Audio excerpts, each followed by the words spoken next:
मैं इसलिए झिझकता हूं क्योंकि मुझे डर है कि मुझे बड़बोला या फिर अपनी शेखी बघारने वाला कहा जाएगा। ये मेरा इरादा नहीं है। मैं सिर्फ इसलिए एग्जाम्पल देता हूं ताकि उसके नंबर और टाइमिंग से सच्ची और आसान घटनाओं को बताया जा सके। मैं एग्जाम्पल इसलिए देता हूं ताकि आपको यह बता सकूं कि यह आसान है, ये ज्यादा आसान है अगर आप फाइनेंशियल इंटेलिजेंस के 4 पिलर्स के बारे में जानते हैं। मैं फाइनेंशियल ग्रोथ के लिए 2 मेन टूल्स का इस्तेमाल करता हूं, रियल एस्टेट और छोटे स्टॉक्स। मैं रियल एस्टेट यानी कि प्रॉपर्टीज को अपनी फाउंडेशन की तरह इस्तेमाल करता हूं। हर दिन मेरी प्रॉपर्टीज कैश फ्लो जनरेट करती हैं और उनकी वैल्यू बढ़ती जाती है। छोटे कैपिटल के स्टॉक्स को तेज ग्रोथ के लिए इस्तेमाल किया जाता है। मैं अपने द्वारा दी गई हर चीज करने की सलाह नहीं देता। एग्जाम्पल सिर्फ एग्जाम्पल ही है।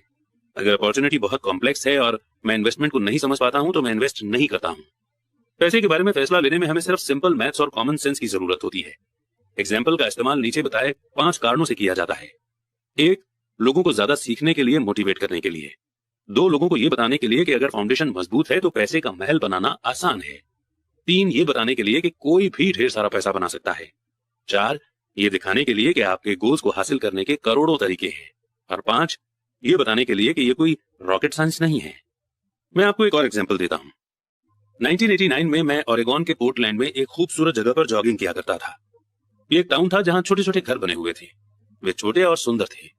हर कहीं मुझे बिकाऊ है यानी फॉर सेल के बोर्ड दिखते थे। टिम्बर मार्केट का बुरा हाल था। स्टॉक मार्केट में क्रैश हुआ था और इकोनॉमी में मंदी थी। एक सड़क पर मैंने एक फॉर सेल का बोर्ड देखा जो वहां काफी लंबे समय से लगा हुआ था।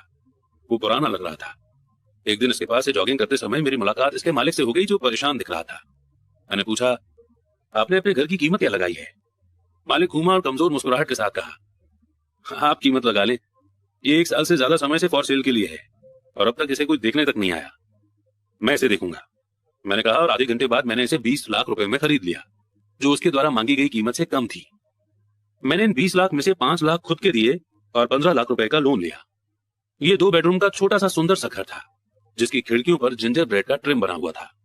ये 1930 में बना था और इसका रंग हल्का नीला था। अंदर एक सुंदर चट्टानी अंगीठी थी और 2 छोटे छोटे बेडरूम थे।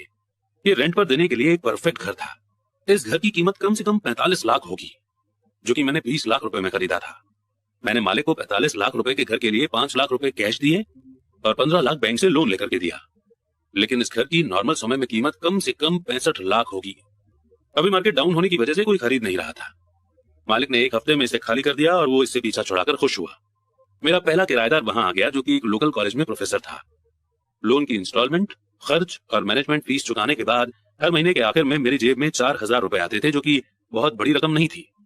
1 साल बाद ओरेगॉन का रियल एस्टेट मार्केट मंदी से उबर आया और बढ़ने लगा, जिसकी वजह से उसके बायर्स बढ़ गए। मैंने उस छोटे से घर को कैलिफोर्निया से आए एक यंग कपल को 95 लाख रुपए में बेच दिया, यानी कि 95 लाख रुपीस में, जिन्हें यह बहुत सस्ता सौदा लग रहा था। इस सौदे में लगभग मुझे 40 लाख रुपए का कैपिटल गेन हुआ, जो मैंने 1031 के टैक्स फ्री एक्सचेंज में रख दिए और मैं अपने पैसे को लेकर कोई बड़ी प्रॉपर्टी खरीदने चल दिया। आई होप आपको 1031 एक्सचेंज याद होगा, जो हमने पिछले चैप्टर में आपको बताया था कि ये अमेरिका में एक लॉ है कि अगर आप एक घर को बेचकर उसके प्रॉफिट से दूसरा घर ले लेते हैं तो आपको कोई टैक्स नहीं लगेगा। एनीवेज, रॉबर्ट कहते हैं कि एक महीने में मुझे बीवर्टन ओरेगॉन में इंटेल प्लांट के पास एक 12 यूनिट का अपार्टमेंट मिल गया। उसके मालिक जर्मनी में रहते थे और उन्हें इसकी कीमत का अंदाजा नहीं था। एक बार फिर से वे इससे पीछा छुड़ाना चाहते थे। मैंने 4.5 करोड़ की बिल्डिंग के लिए 3.25 करोड़ रुपए का ऑफर दिया। वे 3 करोड़ रुपए पर मान गए और मैंने इसे खरीद लिया और इसे 2 साल तक अपने पास रखा। फिर उसी 1031 एक्सचेंज प्रोसेस का फायदा उठाते हुए मैंने उस बिल्डिंग को 4.5 करोड़ रुपए में बेच दिया और एरिजोना फिनिक्स में एक 30 यूनिट का अपार्टमेंट खरीद लिया। तब तक हम फिनिक्स चले गए थे और वैसे भी हमें इसे बेचना था। पहले जो हाल ओरेगॉन के मार्केट का था, वही मंदी का माहौल फिनिक्स के लिए रियल एस्टेट मार्केट में देखने को मिला। फिनिक्स में 30 यूनिट की एक अपार्टमेंट बिल्डिंग की कीमत 8.5 करोड़ रुपए थी, जिसमें से 2.25 करोड़ यानी कि 2.25 करोड़ रुपए डाउन पेमेंट देना था। 30 यूनिटों से आने वाला कैश फ्लो 5 लाख रुपए हर महीने से कुछ ज्यादा था। एरिजोना का मार्केट भी बढ़ने लगा और 1996 में एक कोलोराडो के इन्वेस्टर ने हमें उस प्रॉपर्टी के लिए 12 करोड़ रुपए देने का ऑफर रखा। मेरी पत्नी और मैं बेचने पर सोच रहे थे, पर हमने ये देखने का इंतजार किया कि क्या कांग्रेस कैपिटल गेन लॉ में बदलाव करेगी। अगर वो बदलाव करती है तो प्रॉपर्टी की कीमत 15 से 20% तक बढ़ जाएगी। इसके अलावा हर महीने हमें 5 लाख रुपए मिलते रहना अच्छा लगता था। इस एग्जाम्पल में मुद्दे की बात यह है कि किस तरह एक छोटी रकम एक बड़ी रकम में बदली जा सकती है।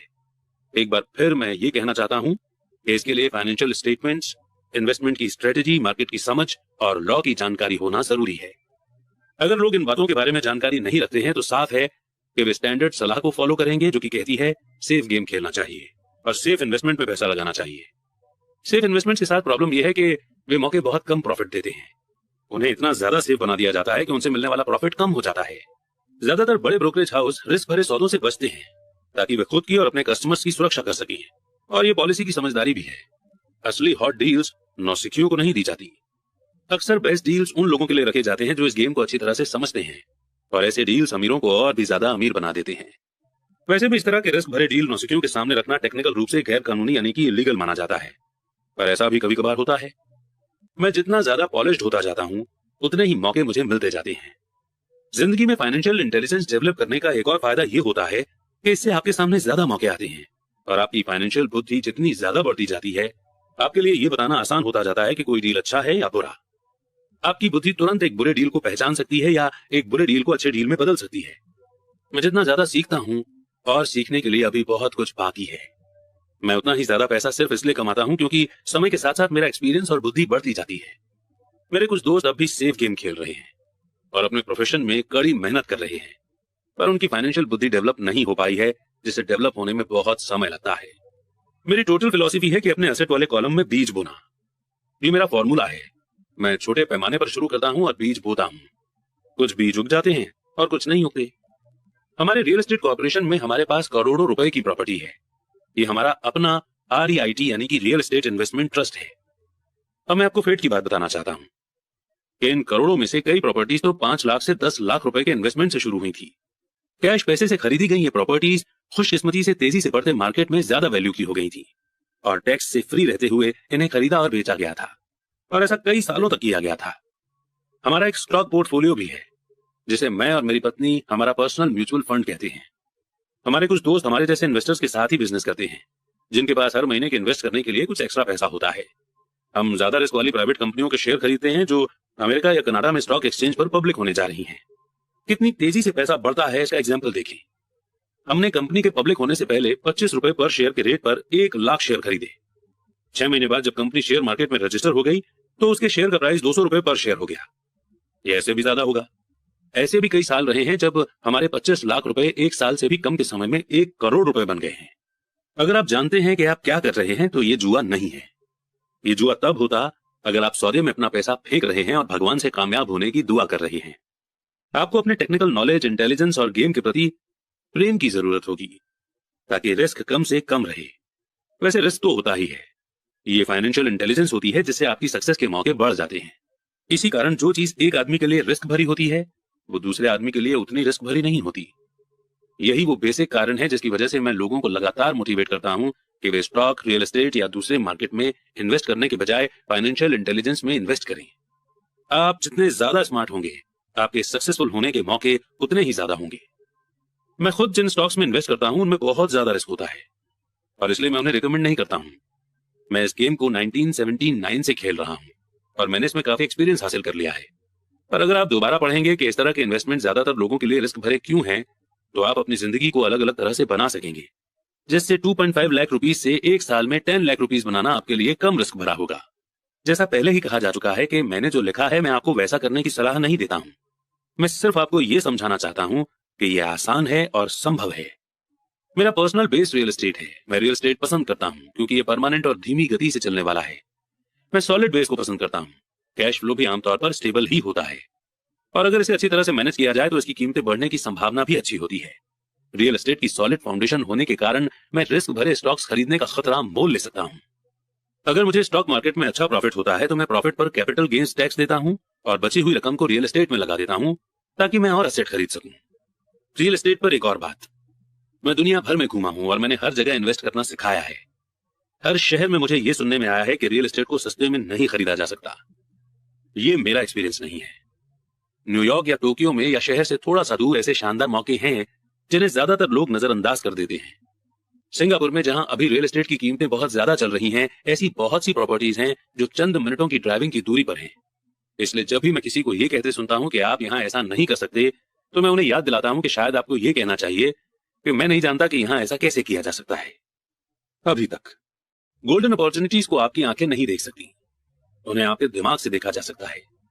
ज्यादातर लोग सिर्फ इसलिए अमीर नहीं बन पाते क्योंकि उन्हें यह जानने के लिए फाइनेंशियल ट्रेनिंग ही नहीं मिली होती है कि वे अपने सामने पड़े हुए मौकों को देख और पहचान सकें। मुझसे अक्सर पूछा जाता है, मैं शुरुआत कैसे करूं? पिछले चैप्टर में मैंने फाइनेंशियल फ्रीडम के रास्ते पर चलने वाले 10 स्टेप्स के बारे में बताया है, पर यह हमेशा याद रखें कि आपको मजा आना चाहिए। ये सिर्फ एक गेम है। कई बार आप जीत जाते हैं और कई बार आपको एक्सपीरियंस मिलता है, पर हमेशा एंजॉय करें। ज्यादातर लोग कभी नहीं जीत पाते क्योंकि उन्हें हार का डर लगा रहता है। इसलिए मुझे स्कूल मूर्खतापूर्ण लगता है। स्कूल में हम ये सीखते हैं कि गलतियां बुरी बात होती हैं और गलतियों को करने के लिए हमें सजा भी दी जाती है। पर अगर हम इंसानों के सीखने के प्रोसेस पर नजर डालें तो हम पाएंगे कि इंसान गलतियां करके ही सीखता है। हम गिर गिर कर ही चलना सीख पाते हैं। अगर हम कभी नहीं गिरे तो हम कभी चल भी नहीं पाएंगे। यही मोटरसाइकिल चलाने के बारे में भी सही है। मेरे घुटनों पर अब भी चोट के निशान हैं, पर आज मैं बिना सोचे मोटरसाइकिल चला सकता हूं। यही अमीर बनने के बारे में भी सही है। दुर्भाग्य से ज्यादातर लोगों के अमीर न बन पाने का मेन कारण यह है कि वे हारने से डरते हैं। जीतने वाले हारने से नहीं डरते, पर हारने वाले डरते हैं। सक्सेस की प्रोसेस का एक हिस्सा फेलियर भी है। जो लोग फेलियर होने से बचते हैं, सक्सेस उनसे बचती है। मैं पैसे कमाने को टेनिस के गेम की तरह मानता हूं। मैं मेहनत से खेलता हूं, गलतियां करता हूं, गलतियां सुधारता हूं और ज्यादा गलतियां करता हूं, सुधारता हूं, और इस तरह से मेरा गेम बेटर होता जाता है। अगर मैं गेम में हार जाता हूं तो मैं नेट के पास जाकर अपने अपोनेंट से हाथ मिलाता हूं, मुस्कुराता हूं और कहता हूं कि अगले शनिवार को मिलेंगे। इन्वेस्टर दो तरह के होते हैं। एक, पहले और सबसे आम तरह के इन्वेस्टर वे लोग होते हैं जो एक पैकेज में इन्वेस्ट करते हैं। वे रिटेल आउटलेट में फोन करते हैं, जैसे एक रियल एस्टेट कंपनी या स्टॉक ब्रोकर या फाइनेंशियल प्लानर को, और फिर वे कुछ खरीदते हैं। ये एक म्यूचुअल फंड, REIT, स्टॉक या बॉन्ड हो सकता है। ये इन्वेस्ट करने का एक अच्छा, साफ सुथरा और आसान तरीका है। ये उसी तरह की खरीदारी हो गई जैसे कोई कस्टमर कंप्यूटर स्टोर में जाकर शेल्फ पर रखे कंप्यूटर को खरीद ले। दूसरी तरह के इन्वेस्टर वे होते हैं जो इन्वेस्टमेंट को बनाते हैं। इस तरह के इन्वेस्टर आमतौर पर डील्स को असेंबल करते हैं जिस तरह कंप्यूटर इंजीनियर कंप्यूटर के पार्ट्स को असेंबल करते हैं। मैं ये तो नहीं जानता कि कंप्यूटर के पार्ट्स को किस तरह असेंबल किया जाता है, पर मैं ये जानता हूं कि फाइनेंशियल मौकों के पार्ट्स को किस तरह से असेंबल किया जा सकता है, या मैं ऐसे लोगों को जानता हूं जो ऐसा कर सकते हैं। दूसरे टाइप का इन्वेस्टर ही प्रोफेशनल इन्वेस्टर होता है। कई बार तो पार्ट्स को इकट्ठा करने में सालों लग जाते हैं और कई बार वे कभी इकट्ठे नहीं हो पाते। मेरे अमीर डैडी ने मुझे दूसरे टाइप का इन्वेस्टर बनने के लिए मोटिवेट किया। यह सीखना जरूरी है कि पार्ट्स को किस तरह से असेंबल किया जाए, क्योंकि यहीं पर बड़ी जीत का मौका होता है, और अगर किस्मत आपके साथ न हो तो यहीं पर भारी नुकसान का खतरा होता है। अगर आप दूसरे टाइप के इन्वेस्टर बनना चाहते हैं तो आपको 3 मेन स्किल्स डेवलप करने की जरूरत है। फाइनेंशियल बुद्धि के अलावा इन स्किल्स की जरूरत होती है। एक, किस तरह ऐसे मौके खोजें जो दूसरों को नहीं दिखाई देते हों। दूसरे लोग अपनी आंखों से उस मौके को नहीं देख पाएंगे, पर आप अपने दिमाग से उस मौके को देख सकते हैं। एग्जाम्पल के लिए, मेरे एक दोस्त ने एक पुराना घर खरीदा जो दिखने में बुरा सा था। हर एक को हैरत थी कि उसने इसे क्यों खरीदा, पर दूसरे जो नहीं देख पाए थे और जो उसने देख लिया था वो ये था कि उस घर के साथ 4 खाली जमीन के टुकड़े भी थे। उसने एक कंपनी में जाकर पता कर लिया था। घर खरीदने के बाद उसने उसे तोड़ दिया और उन 5 प्लॉट को बिल्डर को बेच दिया। इस डील में उसे अपने प्रिंसिपल इन्वेस्टमेंट से 3 गुना ज्यादा पैसे मिले। उसने 2 महीने के काम में 75 लाख रुपए कमा लिए। ये बहुत ज्यादा रकम तो नहीं है, पर यह मिनिमम सैलरी से तो ज्यादा ही है, और ये टेक्निकल रूप से मुश्किल भी नहीं है। 2, पैसा किस तरह जुटाया जाए। एवरेज आदमी बैंक जाता है, पर इस दूसरे किस्म के इन्वेस्टर को यह पता होना चाहिए कि कैपिटल किस तरह से जुटाया जाए और बिना बैंक जाए कितने तरीकों से पैसा जुटाया जा सकता है। मैंने सीखा है कि बिना बैंक की मदद लिए घर कैसे खरीदे जा सकते हैं। घर खरीदना जरूरी नहीं है, पर पैसा इकट्ठा करना एक इंपॉर्टेंट आर्ट है। अक्सर मैं लोगों को यह कहते सुनता हूं कि बैंक मुझे कर्ज नहीं दे रहा है, या मेरे पास खरीदने के लिए पैसे नहीं है। अगर आप दूसरे किस्म के इन्वेस्टर बनना चाहते हैं तो आपको यह सीखने की जरूरत है, क्योंकि इसी कारण ज्यादातर लोगों की प्लानिंग ठप हो जाती है। दूसरे शब्दों में, ज्यादातर लोग सिर्फ इसलिए डील नहीं कर पाते क्योंकि उनके पास पैसा नहीं होता। अगर आप इस बाधा को पार कर सकते हैं तो आप ऐसे लोगों से मीलों आगे होंगे जिन्होंने इन स्किल्स को नहीं सीखा।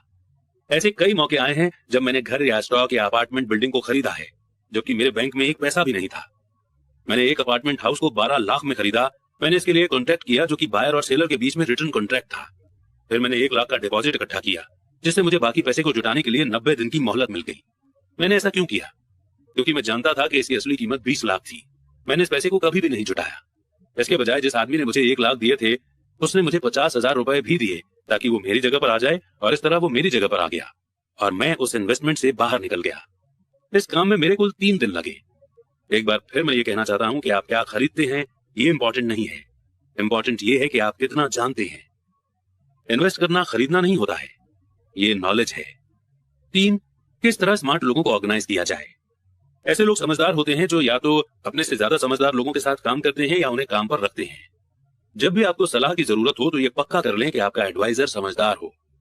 सीखने के लिए बहुत कुछ है और इसके इनाम भी बहुत अच्छे हो सकते हैं। अगर आप इन स्किल्स को नहीं सीखना चाहते हैं तो आपको पहली तरह का इन्वेस्टर बनने की सलाह दी जाती है। आप जो जानते हैं वही आपका सबसे बड़ा कैपिटल है। आप जो नहीं जानते वही आपका सबसे बड़ा रिस्क है। रिस्क तो हमेशा रहता है, इसलिए इससे बचने के बजाय इसे मैनेज करना सीखें। और इसी के साथ अब हम शुरुआत करेंगे चैप्टर 7 एंड लेसन 6 को सीखने के लिए, जो ये कहता है सीखने के लिए काम करें, पैसे के लिए काम न करें। 1995 में मैंने सिंगापुर के एक न्यूज़पेपर में एक इंटरव्यू दिया। एक यंग फीमेल रिपोर्टर समय पर पहुंच गई थी और इंटरव्यू तुरंत शुरू हो गया। हम एक आलीशान होटल की लॉबी में कॉफी की चुस्कियां ले रहे थे और मेरी सिंगापुर ट्रिप के मकसद पर चर्चा कर रहे थे। मैं प्लेटफॉर्म पर जिग जिगलर के साथ बैठने वाला था। वे इंस्पिरेशन पर चर्चा करने वाले थे और मैं अमीरों के सीक्रेट पर बोलने वाला था। एक दिन मैं भी आपकी तरह बेस्ट सेलिंग ऑथर बनना चाहती हूं, उस लेडी ने कहा। मैंने उसके कई आर्टिकल पढ़े थे और मैं उनसे इंप्रेस हुआ था। उसकी राइटिंग स्टाइल दमदार और क्लियर थी। उसके आर्टिकल्स में रीडर्स में इंटरेस्ट जगाने की काबिलियत थी। आपकी राइटिंग स्टाइल बहुत बढ़िया है, मैंने जवाब में कहा। कौन सी चीज आपको आपके सपनों को हकीकत में बदलने से रोक रही है? मेरा किया हुआ काम कभी बिकता नहीं, उसने शांति से कहा। हर आदमी कहता है कि मेरे नॉवल बढ़िया हैं, पर होता कुछ नहीं। इसलिए मैं न्यूज़पेपर के लिए काम कर रही हूं। कम से कम इससे मेरा खर्चा तो चल जाता है। क्या आप इस बारे में कोई सुझाव देना चाहेंगे? जी बिल्कुल, मैंने उत्साह से कहा। सिंगापुर में मेरा दोस्त है। वो एक स्कूल चलाता है जहां लोगों को सेल्स से जुड़ी ट्रेनिंग दी जाती है। वो सिंगापुर के कई टॉप कॉर्पोरेशंस के लिए सेल्स ट्रेनिंग कोर्स चलाता है और मैं समझता हूं कि उसके कोर्स में शामिल होने से आपका करियर बहुत ज्यादा डेवलप हो जाएगा। इतना सुनते ही वो गुस्से में आ गई। आप ये कहना चाहते हैं कि सेल्स सीखने के लिए मुझे स्कूल जाना पड़ेगा? मैंने सहमति में सिर हिलाया। आप सचमुच ऐसा कह रहे हैं या मजाक कर रहे हैं? मैंने एक बार फिर सहमति में सिर हिलाया। इसमें गलत क्या है? मैं अब अपने शब्द वापस लेना चाहता था। उसे मेरी किसी बात से बुरा लग गया था और अब मैं सोच रहा था कि कितना अच्छा होता कि मैंने उसे कोई सुझाव नहीं दिया होता। उसकी मदद करने की कोशिश में अब मैं खुद के सुझाव की रक्षा करते नजर आ रहा था। मेरे पास इंग्लिश लिटरेचर में मास्टर्स डिग्री है। मैं सेल्समैन बनने के लिए स्कूल क्यों जाऊं? मैं एक प्रोफेशनल हूं। मैं एक प्रोफेशन में ट्रेनिंग लेने के लिए स्कूल गई थी ताकि मुझे सेल्समैन न बनना पड़े। मैं सेल्समैन से नफरत करती हूं। उन्हें सिर्फ पैसा चाहिए होता है। तो आप मुझे बताएं कि मैं सेल्स की स्टडी क्यों करूं? अब वो अपना ब्रीफ केस ताकत से बंद कर रही थी। इंटरव्यू खत्म हो गया था। कॉफी टेबल पर मेरी एक बेस्ट सेलिंग बुक रखी हुई थी। मैंने उसे उठाया और उस लेडी द्वारा लिखे गए नोट्स को अपने दूसरे हाथ में रखा। क्या आप इसे देख सकती हैं? मैंने उसके नोट्स की तरफ इशारा किया। उसने अपने नोट्स पर नजर डाली। क्या? उसने उलझन में कहा। एक बार फिर मैंने उसके नोट्स की तरफ जानबूझकर इशारा किया। उसके पैड पर उसने लिखा था, Robert Kiyosaki best selling author. यहां पर बेस्ट सेलिंग ऑथर लिखा हुआ है, न कि बेस्ट राइटिंग ऑथर। उसकी आंखें तुरंत फैल गई। मैं बहुत बुरा ऑथर हूं। आप बहुत बढ़िया ऑथर हैं। मैं सेल्स स्कूल गया हूं। आपके पास मास्टर्स डिग्री है। दोनों को इकट्ठा कर लें और आप एक बेस्ट सेलिंग ऑथर और एक बेस्ट राइटिंग ऑथर बन सकती हैं। उसकी आंखों में गुस्सा था। मैं कभी इतना नीचे नहीं गिरूंगी कि सेल्स सीखने के लिए ट्रेनिंग लूं। आप जैसे लोगों को तो लिखना ही नहीं चाहिए। मैं एक प्रोफेशनल राइटर हूं और आप एक सेल्समैन हैं। यह सही नहीं है। उसने अपने बाकी के नोट्स भी समेट लिए और वो सिंगापुर की उस नम सुबह में तेजी से बाहर निकल गई। कम से कम अगले दिन उसने मुझे एक अच्छा कवरेज दिया। दुनिया स्मार्ट, गुणी, पढ़े लिखे और टैलेंटेड लोगों से भरी हुई है।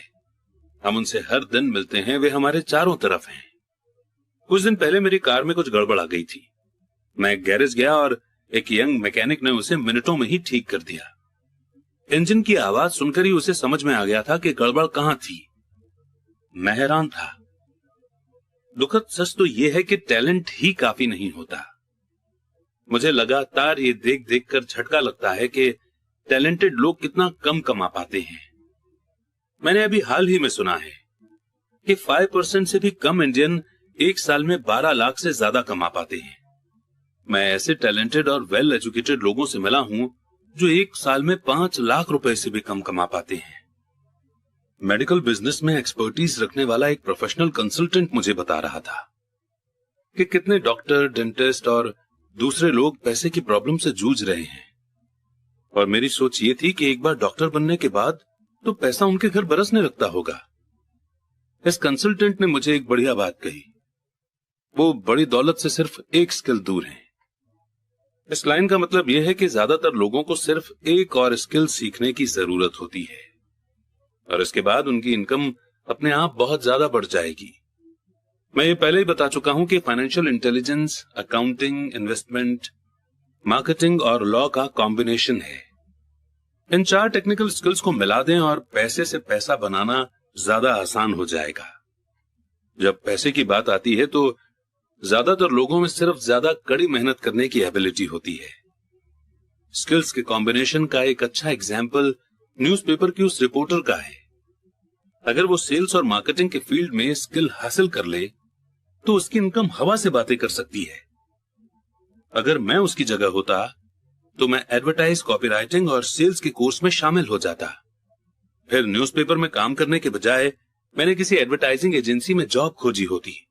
चाहे इस काम में सैलरी कम भी मिलती, पर इससे वो ये सीख जाती कि सक्सेसफुल एडवर्टाइजिंग में यूज होने वाले शॉर्टकट का इस्तेमाल किस तरह होता है। उसे अपना कुछ समय पब्लिक रिलेशन में भी देना होता है, जो एक इंपॉर्टेंट स्किल है। वो ये भी सीखती कि फ्री पब्लिसिटी में किस तरह लाखों रुपए कमाए जाते हैं।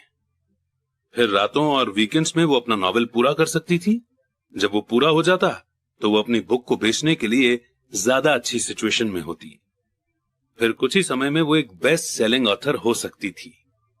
जब मैंने अपनी पहली book if you want to be rich and happy don't go to school छपवाई तो एक पब्लिशर ने मुझे यह सुझाव दिया कि मैं टाइटल को बदलकर द इकोनॉमिक्स ऑफ एजुकेशन कर दूं।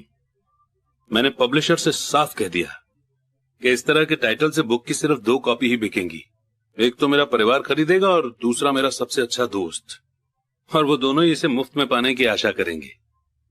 If you want to be rich and happy don't go to school इस टाइटल को जानबूझकर चोट करने वाला बनाया गया था, क्योंकि मैं जानता था कि ऐसा करने से इसे बेहद पब्लिसिटी मिलेगी। मैं एजुकेशन को सपोर्ट करता हूं और एजुकेशन के सुधार में विश्वास करता हूं, नहीं तो मैं पुराने एजुकेशन सिस्टम को बदलने की बार बार डिमांड क्यों करता। इसलिए मैंने एक ऐसा टाइटल चुना जो टीवी और रेडियो शो पर ज्यादा प्रमोट हो सकता था, सिर्फ इसलिए क्योंकि मैं कंट्रोवर्सी में घिरने से नहीं डरता। कई लोगों का विचार था कि मैं कोई बेवकूफ था, पर बुक बिकी और बहुत बिकी। जब मैं यूएस मर्चेंट मरीन एकेडमी में 1969 में ग्रेजुएट हुआ तो मेरे पढ़े लिखे डैडी खुश हुए। स्टैंडर्ड ऑयल ऑफ कैलिफोर्निया ने मुझे अपने ऑयल टैंकर फ्लीट में काम दे दिया। मैं 3rd मेट था और हालांकि मेरी सैलरी मेरे साथियों की तुलना में कम थी, पर कॉलेज के बाद पहले काम के हिसाब से ठीक थी। मेरी शुरुआती सैलरी हर साल 4.5 लाख रुपए थी, जिसमें ओवर टाइम भी शामिल था और मुझे सिर्फ 7 महीने काम करना पड़ता था। बाकी के 5 महीने मेरी छुट्टियां होती थी। अगर मैं चाहता तो मैं एक सहायक यानी कि सब्सिडियरी शिपिंग कंपनी के साथ वियतनाम जा सकता था और अपनी 5 महीनों की छुट्टियों के बदले अपनी सैलरी दुगनी कर सकता था। मेरे सामने एक बहुत बढ़िया करियर था, पर मैंने 6 महीने बाद ही रिजाइन कर दिया और मरीन कॉर्प्स में भर्ती हो गया ताकि मैं हवाई जहाज उड़ाना सीख सकूं। मेरे पढ़े लिखे डैडी का दिल टूट गया। अमीर डैडी ने मुझे बधाइयां दी। स्कूल और जॉब में स्पेशलाइजेशन का विचार एक पॉपुलर विचार है, यानी कि ज्यादा पैसा कमाने के लिए या प्रमोशन हासिल करने के लिए आपको स्पेशलाइजेशन हासिल करने की जरूरत है। इसीलिए मेडिकल डॉक्टर्स तुरंत चाइल्ड स्पेशलिस्ट या ऑर्थोपेडिक जैसी स्पेशलाइजेशन हासिल करने में जुट जाते हैं। यही अकाउंटेंट्स, आर्किटेक्ट्स, वकीलों, पायलटों और बाकी लोगों की भी स्ट्रेटेजी है। मेरे पढ़े लिखे डैडी इस विचारधारा में विश्वास रखते थे, इसलिए वे डॉक्टरेट मिलने के बाद एक्साइटेड हो गए थे। वे अक्सर ये मानते थे कि स्कूल में ऐसे लोगों का सम्मान किया जाता है जो कम से कम चीजों के बारे में ज्यादा से ज्यादा पढ़ते हैं। अमीर डैडी मुझे उसका ठीक उल्टा करने के लिए मोटिवेट करते थे। आपको हर चीज के बारे में थोड़ा थोड़ा पता होना चाहिए, ये उनका सुझाव था। इसलिए मैंने उनकी कंपनियों में कई डिपार्टमेंट्स में सालों तक काम किया। कुछ समय के लिए मैंने उनके अकाउंटिंग डिपार्टमेंट में काम किया।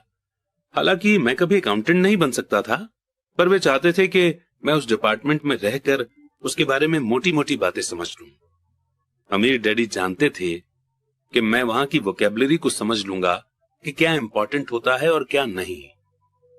मैं एक बस बॉय और कंस्ट्रक्शन वर्कर के रूप में भी काम कर चुका हूं, और सेल्स, रिजर्वेशन और मार्केटिंग में भी। वे मुझे और माइक को सीढ़ी दर सीढ़ी सिखा रहे थे। इसलिए वे चाहते थे कि हम लोग उनके बैंकर, वकील, अकाउंटेंट और ब्रोकर के साथ मीटिंग में हिस्सा लें। वे चाहते थे कि हम लोग उनके अंपायर के हर पहलू के बारे में थोड़ी थोड़ी जानकारी रखें। जब मैंने स्टैंडर्ड ऑयल की अच्छी सैलरी वाली जॉब छोड़ी तो मेरे पढ़े लिखे डैडी ने मुझसे दिल खोलकर बातें की।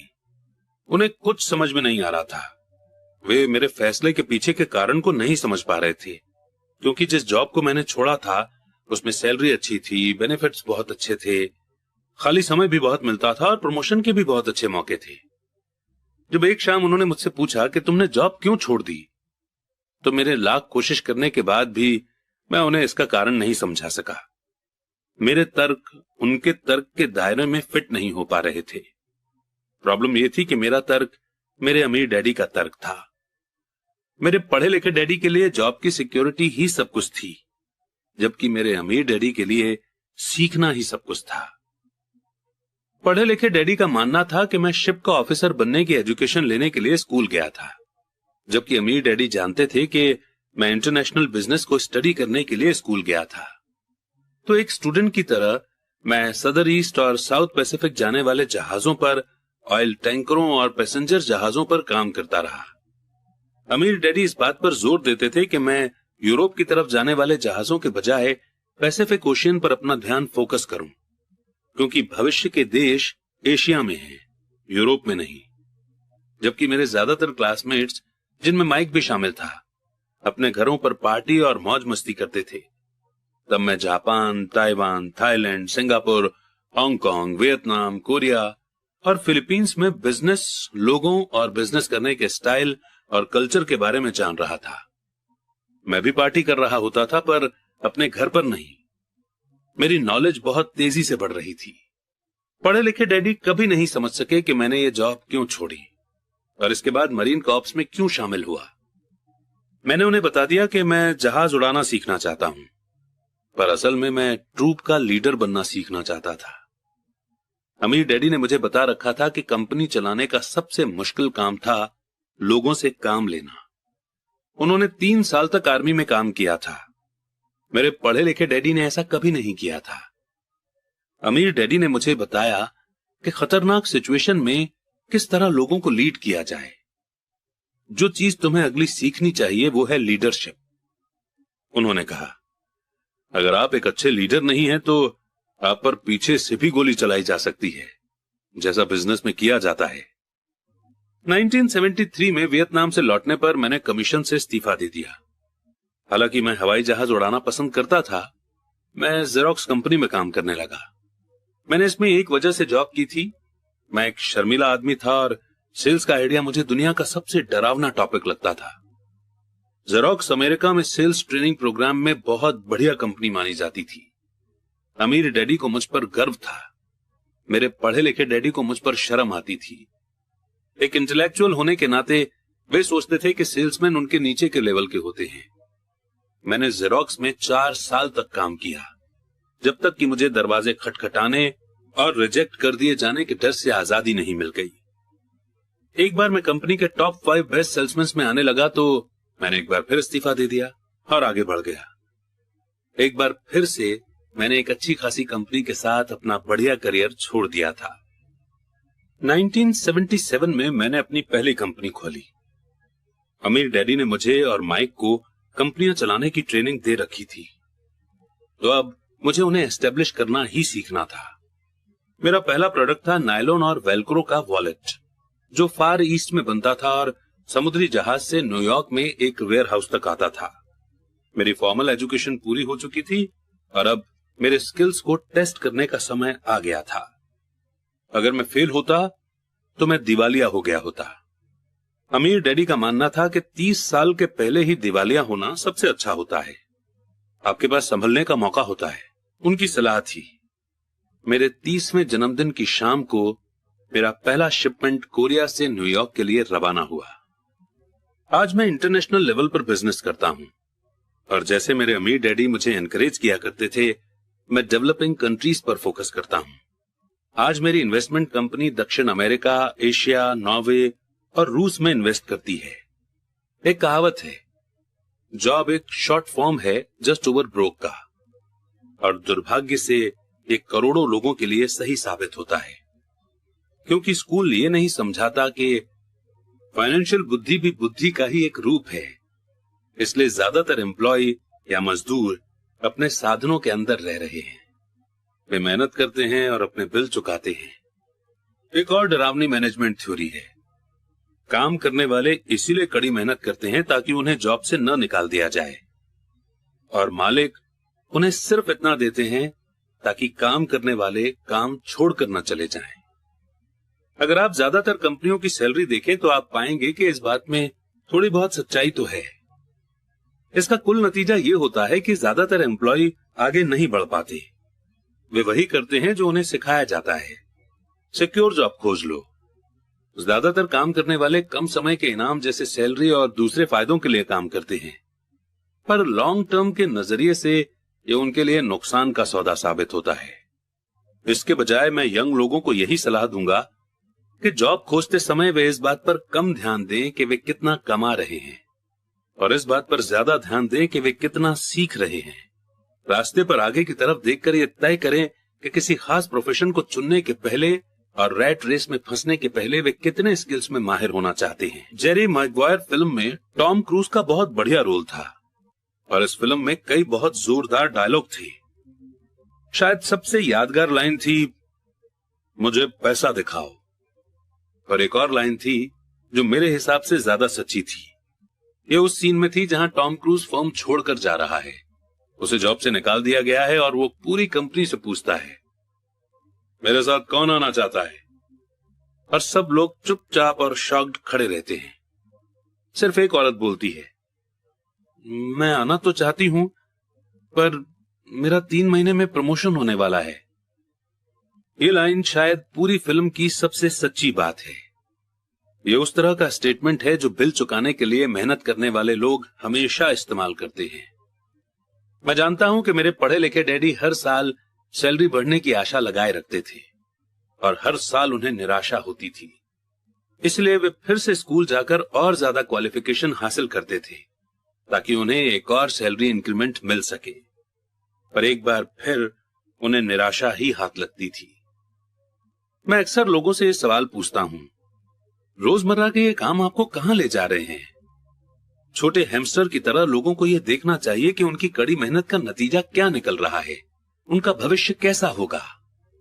Cyril Brickfield, the American Association of Retired People के पहले वाले एग्जीक्यूटिव डायरेक्टर का कहना है कि प्राइवेट पेंशन की हालत बहुत खराब है।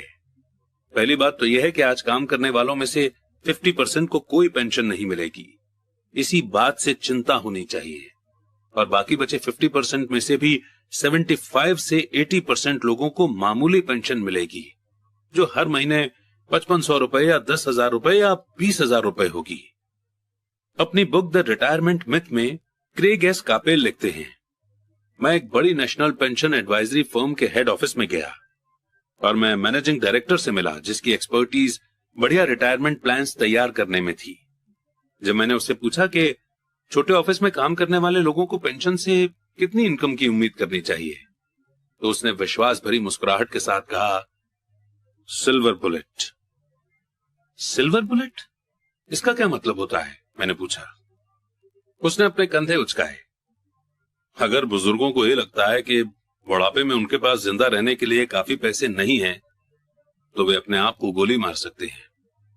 कार्पल इसके बाद पुराने रिटायरमेंट प्लान और ज्यादा खतरनाक नए 401 के प्लान में फर्क को क्लियर करते हैं। ज्यादातर काम करने वालों के लिए ये कोई सुखद तस्वीर नहीं है। और ये तो ही रिटायरमेंट की बात। जब इस तस्वीर में मेडिकल फीस और long term nursing home facility को जोड़ा जाता है तो तस्वीर डरावनी हो जाती है। उनकी 1995 की बुक में वे बताते हैं कि नर्सिंग होम की फीस हर साल 30 लाख से 50 लाख डॉलर है। और अगर हम इंडिया की बात करें तो अमेरिका और इंडिया में दोनों जगह गवर्नमेंट ऑफिशियल्स को पेंशन बंद है। वहां पर 401 के प्लान है और इंडिया में एनपीएस यानी कि न्यू पेंशन स्कीम है, जिसका मतलब है कि हर महीने हम और हमारे एम्प्लॉयर पैसे जोड़ेंगे जो कि किसी म्यूचुअल फंड में रखे जाएंगे ग्रो करने के लिए, और रिटायरमेंट पर हम वो पैसे ले सकते हैं। अगर हम ज्यादा जी लिए और हमारे पैसे खर्च हो गए तो आप ठीक समझे, हम जब बुढ़े होंगे और हमें पैसों की सबसे ज्यादा जरूरत होगी उसी वक्त हमारे पास पैसे नहीं होंगे। आज भी सोशलिस्ट मेडिकल ट्रीटमेंट वाले देशों के कई अस्पतालों में कई कड़े फैसले लेने होते हैं, जैसे कौन जिएगा और कौन मरेगा। वे ये फैसले सिर्फ और सिर्फ इसी आधार पर लेते हैं कि उनके पास कितना पैसा है और मरीज कितने बूढ़े हैं। अगर मरीज बूढ़ा है तो वे अक्सर मेडिकल केयर को किसी जवान आदमी को दे देते हैं। बूढ़ा गरीब मरीज लाइन में सबसे पीछे खड़ा रहता है। तो जिस तरह अमीर लोग बेहतर एजुकेशन हासिल कर सकते हैं, उसी तरह अमीर लोग अपने आप को जिंदा भी रख सकते हैं, जबकि जिनके पास दौलत नहीं है वे मर जाएंगे। तो मैं हैरान हो जाता हूं कि क्या एम्प्लॉइज भविष्य में देख पा रहे हैं? क्या उनकी आंखें सिर्फ उनकी अगली सैलरी तक ही जाती हैं और वे अपने आप से कभी आने वाले भविष्य के बारे में सवाल ही नहीं करते? जब मैं ज्यादा पैसा कमाने की इच्छा रखने वाले नौजवानों के सामने बोलता हूं तो हमेशा एक ही चीज की सलाह देता हूं। मैं ये सुझाव देता हूं कि वे अपने जीवन के बारे में एक लंबा नजरिया रखें।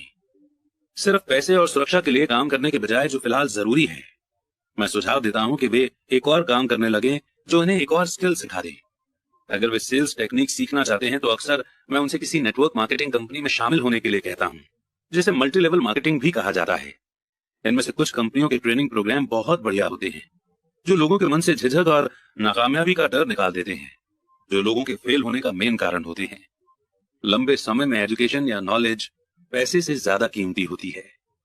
जब मैं ये सुझाव देता हूं तो अक्सर लोगों का जवाब होता है, पर इसमें झंझट बहुत है, या मैं सिर्फ वही करना चाहता हूं जिसमें मेरी रुचि है। इसमें बहुत झंझट है।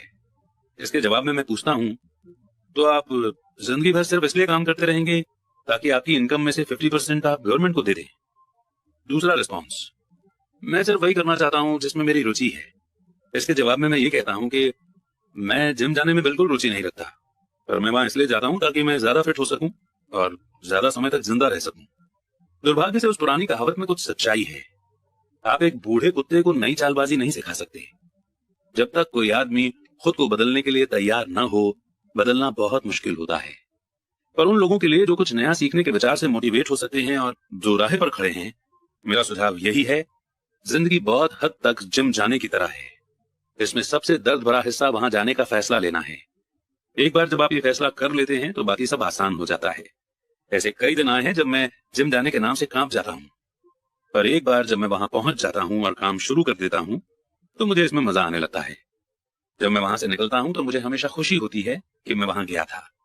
अगर आप कुछ नया सीखने में दिलचस्पी नहीं रखते हैं और इसके बजाय आप अपने फील्ड में बहुत एक्सपर्टीज हासिल करने पर जोर देते हैं, तो ये पक्का कर लें कि जिस कंपनी के लिए आप काम करते हैं वहां यूनियन हो। लेबर यूनियन एक्सपर्ट्स की रक्षा के लिए ही बनाई जाती है। मेरे पढ़े लिखे डैडी जब गवर्नर की कृपा दृष्टि से दूर हो गए तो वे हवाई में टीचर्स यूनियन के प्रेसिडेंट हो गए। उन्होंने मुझे बताया कि ये उनके द्वारा किया गया सबसे मुश्किल काम था। मेरे अमीर डैडी ने दूसरी ओर जिंदगी भर ये कोशिश की कि उनकी कंपनियों में यूनियन न बन पाए। वे इसमें कामयाब हुए। हालांकि यूनियन काफी करीब आ गई थी, पर अमीर डैडी हमेशा उन्हें दूर रखने में कामयाब हो जाते थे। पर्सनली मैं किसी का पक्ष नहीं लेता, क्योंकि मुझे दोनों ही बातों में फायदे दिखते हैं और उनकी जरूरत दिखती है। अगर आप स्कूल के द्वारा दिखाए गए रास्ते पर चलते हैं, हाई एक्सपर्टीज हासिल करते हैं, तो फिर आप यूनियन की सुरक्षा में चले जाएं।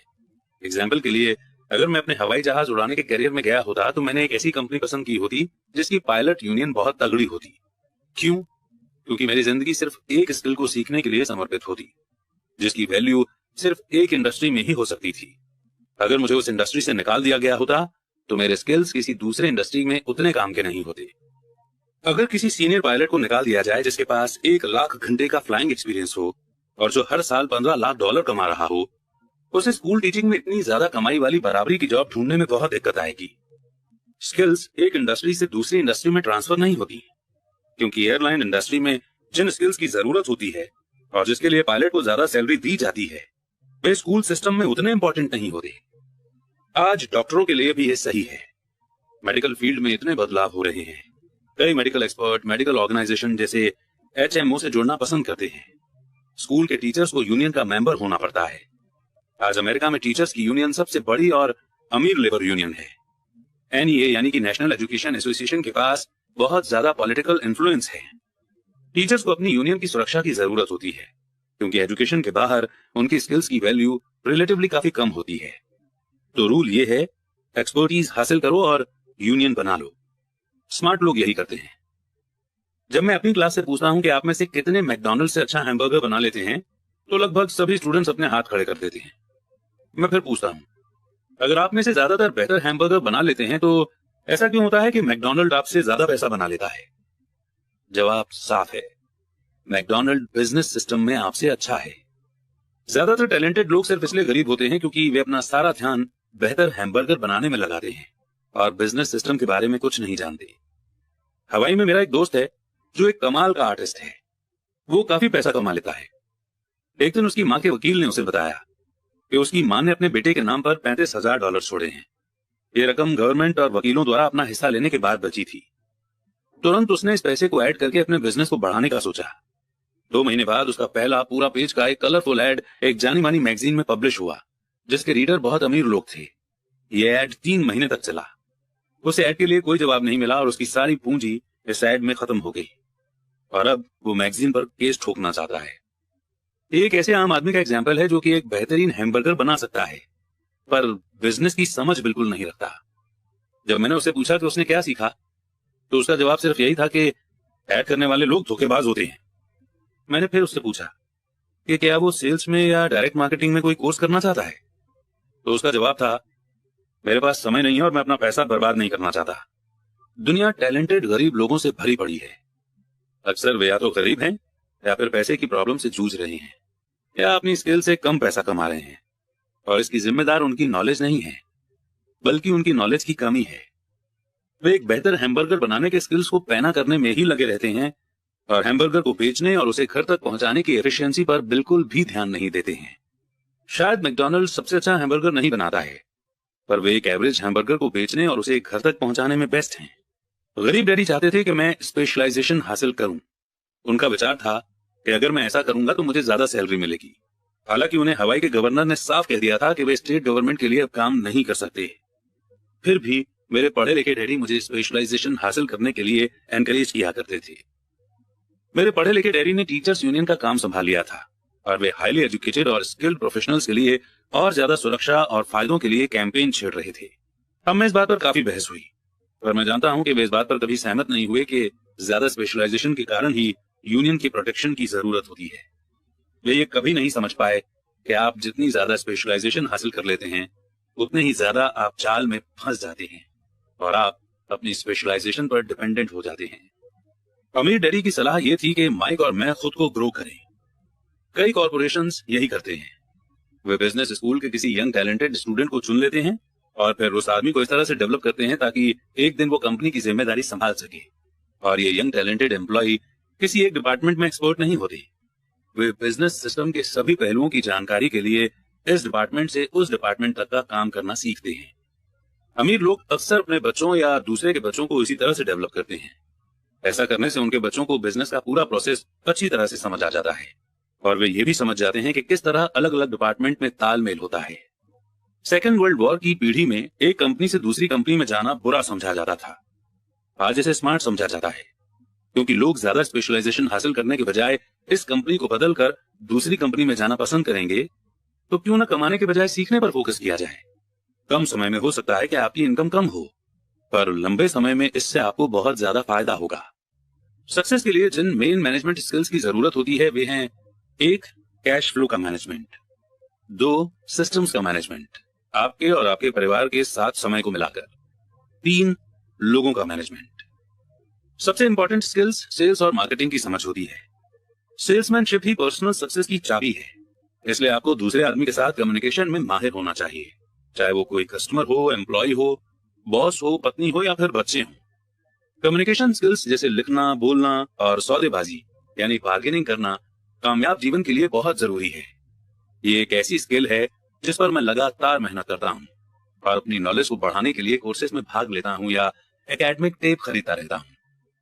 जैसा कि मैंने बताया कि मेरे पढ़े लिखे डैडी ने जितनी ज्यादा मेहनत की वे उतने ही ज्यादा काबिल बने। उन्होंने जितनी ज्यादा एक्सपर्टीज हासिल की वे उतने ही ज्यादा फंसते चले गए। हालांकि उनकी सैलरी बढ़ी पर उनके ऑप्शंस कम होते चले गए। जब उन्हें गवर्नमेंट जॉब से हटा दिया गया तभी उन्हें पता चला कि वे बिजनेस के नजरिए से कितने रिस्क में थे। ये तो उसी तरह का मामला हो गया जैसे प्रोफेशनल एथलीट को अचानक चोट लग जाए या वो खेलने के लिए ज्यादा बूढ़ा हो जाए। उनकी ऊंची सैलरी वाली सिचुएशन चली जाती है और वे अपनी लिमिटेड स्किल के सहारे जीवित रहते हैं। मैं सोचता हूँ कि इसलिए मेरे पढ़े लिखे डैडी बाद में यूनियनों के सपोर्टर बन गए थे। उन्होंने ये महसूस कर लिया था कि यूनियन ने उन्हें कितना ज्यादा फायदा दिलाया होता। अमीर डैडी माइक और मुझे सभी चीजों के बारे में थोड़ी थोड़ी जानकारी रखने के लिए मोटिवेट करते थे। वे हमें ऐसे लोगों के साथ काम करने के लिए एनकरेज करते थे जो हमसे ज्यादा स्मार्ट थे और वे ये भी चाहते थे कि हम स्मार्ट लोगों से एक टीम के रूप में काम करवाएं। आज इसे कोऑर्डिनेशन ऑफ प्रोफेशनल स्पेशलाइजेशन कहा जाएगा। आज मैं पुराने स्कूल टीचर से मिलता हूं जो हर साल लाखों डॉलर कमा रहे हैं। वे इतना ज्यादा इसलिए कमा रहे हैं क्योंकि उनके पास अपने फील्ड की एक्सपर्ट स्किल्स के अलावा और भी स्किल्स हैं। वे सिखा भी सकते हैं और बेच भी सकते हैं और मार्केटिंग भी कर सकते हैं। सेल्स और मार्केटिंग की स्किल्स ज्यादातर लोगों को इसलिए मुश्किल लगती है क्योंकि इसमें नकारे जाने या अस्वीकार किए जाने का डर होता है। आप कम्युनिकेशन, बार्गेनिंग और रिजेक्ट किए जाने के डर का सामना करने में जितने बेहतर होंगे आपके लिए जिंदगी उतनी ही आसान होगी। जिस तरह मैंने न्यूज़पेपर की राइटर को सलाह दी थी जो बेस्ट सेलिंग ऑथर बनना चाहती थी, मैं हर किसी को वो सलाह देना चाहूंगा। टेक्निकल रूप से एक्सपर्टीज हासिल करने के कुछ मजबूत और कुछ कमजोर पहलू हैं। मेरे कुछ दोस्त हैं जो जीनियस हैं पर वे दूसरे लोगों के साथ इफेक्टिव तरीके से बात नहीं कर पाते और नतीजा ये है कि उनकी इनकम बहुत कम है। मैं उन्हें सलाह देता हूं कि वे 1 साल तक बेचने की कला यानी आर्ट ऑफ सेलिंग सीख लें। चाहे वे कुछ भी न कमाएं पर उनकी कम्युनिकेशन स्किल्स सुधर जाएंगी और ये अनमोल चीज है। अच्छे सीखने वाले, बेचने वाले और मार्केटिंग करने वाले इंसान होने के अलावा हमें अच्छा टीचर और अच्छा स्टूडेंट होने की भी जरूरत है। दरअसल अमीर होने के लिए आप में लेने के लिए साथ ही देने की काबिलियत भी होनी चाहिए। फाइनेंशियल या प्रोफेशनल स्ट्रगल के मामलों में देने और लेने में बहुत कमी देखी गई है। मैं ऐसे कई लोगों को जानता हूं जो सिर्फ इसलिए गरीब हैं क्योंकि वे न तो अच्छे स्टूडेंट हैं और न ही अच्छे टीचर हैं। मेरे दोनों डैडी उदार थे। दोनों ने पहले देने के प्रिंसिपल को फॉलो किया था। एजुकेशन देना उनके लिए एक तरीका था। जितना ज्यादा उन्होंने दिया उतना ही उन्हें मिला। पैसे देने के मामले में जरूर उन दोनों में फर्क था। मेरे अमीर डैडी ने बहुत सा पैसा दान दिया। उन्होंने अपने चर्च को दान दिया, समाज सेवी संस्थाओं को दान दिया और अपने फाउंडेशन को दान दिया। वे जानते थे कि पैसा हासिल करने के लिए पैसा देना होता है। पैसा देना ज्यादातर अमीर परिवारों का सीक्रेट है। इसीलिए रॉकफेलर फाउंडेशन और फोर्ड फाउंडेशन जैसे ऑर्गेनाइजेशंस काम कर रहे हैं। ये ऑर्गेनाइजेशन उनके पैसे को लेते हैं, उसे बढ़ाते हैं और लगातार देते रहते हैं। मेरे पढ़े लिखे डैडी हमेशा कहा करते थे, जब मेरे पास एक्स्ट्रा पैसा होगा मैं उसे दान में दूंगा। प्रॉब्लम यह थी कि उनके पास कभी एक्स्ट्रा पैसा आया ही नहीं। इसलिए वे ज्यादा पैसा कमाने के लिए ज्यादा मेहनत करते रहे और पैसे के सबसे इंपॉर्टेंट रूल को भूल गए, दो और आपको मिल जाएगा। इसके बजाय वे यकीन करते रहे कि लो और फिर दो। अंत में मैं यही कहना चाहता हूं कि मुझ पर दोनों डैडियों की छाप है। मेरा एक हिस्सा कट्टर कैपिटलिस्ट का है जो पैसे से पैसा कमाने के गेम को पसंद करता है। मेरा दूसरा हिस्सा एक सोशल रूप से जिम्मेदार टीचर का है जो गरीबों और अमीरों के बीच बढ़ते फाइनेंशियल गैप से बहुत ज्यादा चिंतित है। मैं इस बढ़ते हुए गैप के लिए दकियानुसी एजुकेशन सिस्टम को जिम्मेदार मानता हूं। और इसी पॉइंट पर इन्हीं लर्निंग्स के साथ में चैप्टर 7 एंड हमारी सीख नंबर 6 यहीं पर विराम लेती है। चैप्टर 8 बाधाओं को पार करना। एक बार लोग पढ़ लें और उनमें पैसे की समझ आ भी जाए तो भी फाइनेंशियल आजादी हासिल करने के लिए उन्हें कई बाधाओं का सामना करना पड़ सकता है। ऐसे 5 कारण हैं जिनके कारण पैसे की समझ रखने वाले लोग अपने एसेट वाले कॉलम को ज्यादा नहीं बढ़ा पाते। एसेट वाला कॉलम जिससे बहुत सारा कैश फ्लो आता है।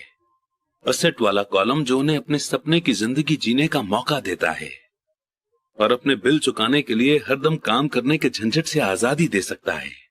ये 5 कारण हैं। 1 डर। 2 सनकीपन, 3 आलस, 4 बुरी आदतें और 5 जिद। कारण नंबर 1, पैसा खोने के डर से पार पाना।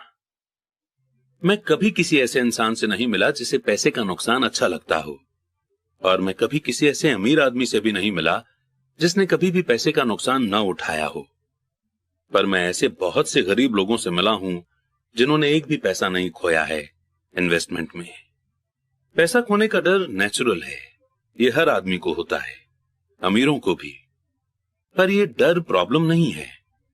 प्रॉब्लम यह है कि आप इस डर का सामना किस तरह से करते हैं, पैसा खोने के बाद सिचुएशन से किस तरह से डील करते हैं, आप नाकामयाबी को किस तरह से लेते हैं। और यह आपके जीवन में बहुत इंपॉर्टेंट है। यह जिंदगी में सिर्फ पैसे के बारे में नहीं, बल्कि हर चीज के बारे में सही है। एक अमीर आदमी और एक गरीब आदमी में बेसिक फर्क यही होता है कि वे इस डर से किस तरह मुकाबला करते हैं। डरने में कोई बुराई नहीं है। पैसे के मामले में डरपोक होना भी कोई बुरी बात नहीं है। आप अब भी अमीर हो सकते हैं। हम सभी कुछ मौकों पर बहादुर होते हैं और कुछ मौकों पर डरपोक। मेरे दोस्त की पत्नी एक इमरजेंसी रूम की नर्स है। जब भी वो खून देखती है तो वो तुरंत काम में जुट जाती है। जब भी मैं इन्वेस्टमेंट का जिक्र करता हूं वो भाग जाती है। जब मैं खून देखता हूं तो मैं भागता नहीं, मैं बेहोश हो जाता हूं। मेरे अमीर डैडी पैसे के नुकसान के डर या फोबिया को समझते थे। कुछ लोग सांप से डरते हैं, कुछ लोग पैसा गंवाने से डरते हैं। दोनों ही फोबिया हैं। उनका कहना था, पैसा गंवाने के बारे में उनका सुझाव यह छोटी सी लाइन थी, अगर आप रिस्क से घबराते हैं और चिंता करते हैं तो जल्दी शुरू कर दें। इसलिए बैंक तभी बचत यानी सेविंग्स की आदत डालना चाहती है जब आप छोटे होते हैं। अगर आप कम उम्र में शुरू करते हैं तो आपके लिए अमीर होना ज्यादा आसान होगा। मैं इस बारे में ज्यादा डिटेल में कुछ नहीं कहूंगा, पर 20 साल की उम्र में सेविंग शुरू करने वाले और 30 साल की उम्र में सेविंग शुरू करने वाले लोगों में बहुत बड़ा फर्क होता है, बहुत ही बड़ा फर्क। कहा जाता है कि दुनिया के अजूबों में से एक है कंपाउंड इंटरेस्ट की ताकत। मैनहट्टन आइलैंड की परचेज दुनिया के महान डील्स में से एक मानी जाती है। न्यूयॉर्क को $24 में खरीदा गया था, पर अगर उस $24 को 8% एनुअल इंटरेस्ट पर इन्वेस्ट कर दिया जाता तो वही $24 1995 के अंत तक $28 ट्रिलियन से ज्यादा हो गए होते। मैनहट्टन को 1995 की रियल एस्टेट की कीमतों पर दोबारा खरीदा जा सकता था, और इसके बाद भी इतना पैसा बच जाता कि लॉस एंजलिस का ज्यादातर हिस्सा खरीदा जा सके। मेरा पड़ोसी एक बड़ी कंप्यूटर कंपनी के लिए काम करता है। वो 25 सालों से वहां पर है। अगले 5 सालों में वो कंपनी छोड़ देगा और उसके 401 के रिटायरमेंट प्लान में $40 लाख जमा होंगे। ये mainly fast growing mutual fund में इन्वेस्ट किए गए हैं, जो बाद में बॉन्ड और गवर्नमेंट सिक्योरिटीज में बदल लिए जाएंगे। जॉब छोड़ते वक्त उसकी उम्र सिर्फ 55 साल होगी और उसके पास $3 लाख से ज्यादा की पैसिव इनकम होगी, जो कि उसकी सैलरी से ज्यादा होगी। अगर आप हारने या रिस्क लेने से डरते हैं तो यह भी किया जा सकता है, पर अगर आपको जल्दी ही इसकी शुरुआत करनी होगी और एक रिटायरमेंट प्लान तो बनाना ही होगा, और आपको इन्वेस्ट करने से पहले भी एक भरोसेमंद फाइनेंशियल प्लानर की सर्विस लेनी होगी। पर अगर आपके पास ज्यादा समय नहीं है या आप जल्दी रिटायर होना चाहते हैं तो आप किस तरह पैसे खोने के डर का सामना करते हैं? मेरे गरीब डैडी ने कुछ नहीं किया। वे सिर्फ इस टॉपिक को टालते रहे और इस बारे में चर्चा करने के लिए तैयार नहीं हुए। दूसरी तरफ मेरे अमीर डैडी का सुझाव था कि मैं टेक्सास के लोगों की तरह की मानसिकता रखूं। मैं टेक्सास और वहां के लोगों को पसंद करता हूं। उनका कहना था, टेक्सास में हर चीज बड़े पैमाने पर होती है। जब टेक्सास के लोग जीतते हैं तो वो बड़ी जीत होती है, और जब वे हारते हैं तो वो हार भी कमाल की होती है। वे हारना पसंद करते हैं? मैंने पूछा। मेरे कहने का यह मतलब नहीं है, कोई भी हारना पसंद नहीं करता। मुझे एक हारा हुआ खुश आदमी दिखा दो और मैं तुम्हें बता दूंगा कि हार ऐसी होती है, अमीर डैडी ने कहा। मैं रिस्क, रिवॉर्ड और फेलियर के बारे में टेक्सास के लोगों के नजरिए के बारे में बात कर रहा हूं। वे जिंदगी के बारे में इस तरह से सोचते हैं। वे बड़े स्केल पर जीते हैं, वे यहाँ के ज्यादातर लोगों की तरह नहीं जीते हैं, जो पैसे के मामले में बिल्कुल कॉकरोच की तरह होते हैं। जब कोई उन पर रोशनी डालता है तो कॉकरोच घबरा जाते हैं। अमीर डैडी समझाते रहे, मुझे टेक्सास का नजरिया सबसे ज्यादा पसंद है। जब वे जीतते हैं तो उन्हें खुद पर गर्व होता है, और जब वे हारते हैं तो भी वे बड़ी बड़ी बातें करते हैं। टेक्सास में एक कहावत है, अगर आपको दिवालिया होना है तो बड़े पैमाने पर हुआ जाए। आप डुप्लेक्स के लिए दिवालिया हो जाएं, इसके बारे में कोई बड़ी शेखी नहीं बोली जा सकती। यहां पर ज्यादातर लोग हारने से इतना ज्यादा डरते हैं कि उनके लिए दिवालिया होने के लिए डुप्लेक्स भी नहीं होता। वे माइक और मुझे लगातार ये बताया करते थे कि फाइनेंशियल फेलियर का सबसे बड़ा कारण यह होता है कि लोग खेल को बहुत ज्यादा सेफ और बचकर खेलते हैं। लोग हारने से इतना ज्यादा डरते हैं कि वे हार जाते हैं। ये उनके शब्द थे। पेन टार्केंटन, जो कि एक वक्त का महान NFL क्वार्टरबैक था, उसने इस बात को दूसरी तरह से कहा है, जीतने का मतलब है हारने से नहीं डरना। मेरी अपनी जिंदगी में मैंने ये पाया है कि जीत हमेशा हार के ठीक बाद आती है। जब मैंने आखिरकार मोटरसाइकिल चलाना सीखा तो उसके पहले मैं कई बार गिरा।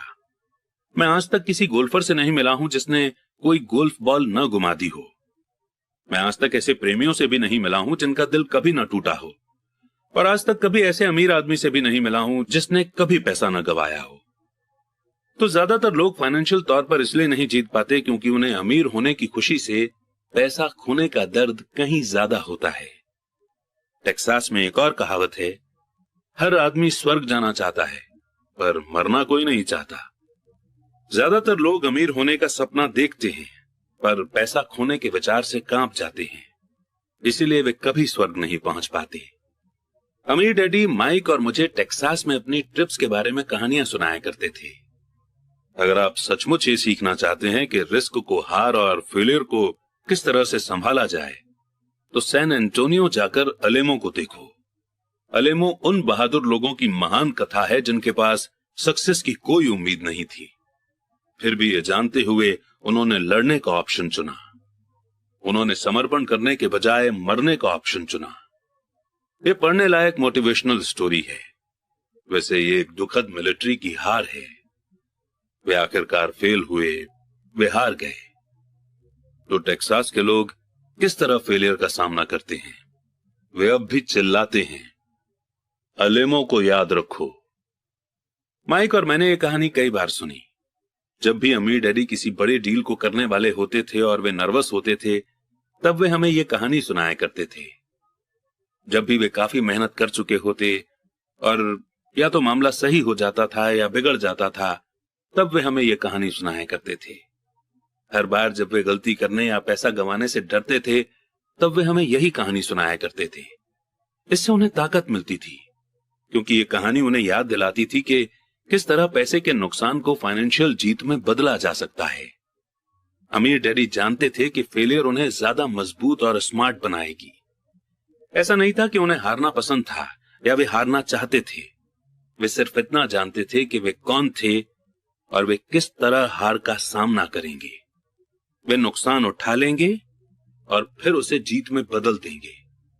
यही उन्हें एक विनर बनाता था और दूसरों को लूजर।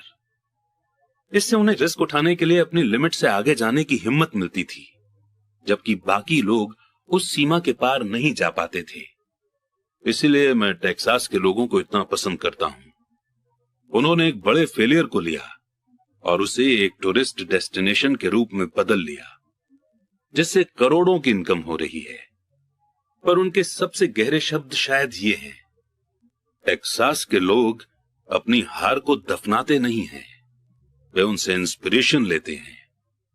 वे अपने हार को लेकर उन्हें नारों में बदल देते हैं। हार टेक्सास के लोगों को जीतने के लिए मोटिवेट करती है। पर यह फॉर्मूला सिर्फ टेक्सास के लोगों का ही फॉर्मूला नहीं है, ये सभी जीतने वालों का फॉर्मूला है। जैसा मैंने कहा कि मोटरसाइकिल से बार बार गिरना गाड़ी चलाना सीखने के प्रोसेस का हिस्सा था। मुझे याद है कि गिरने के बाद मुझ में गाड़ी चलाना सीखने के लिए ज्यादा पक्का इरादा आ गया था। मेरा इरादा गिरने से कम नहीं हुआ था। मैंने यह भी कहा है कि मैं कभी किसी ऐसे गोल्फर से नहीं मिला जिसकी बॉल कभी गलत नहीं गई हो।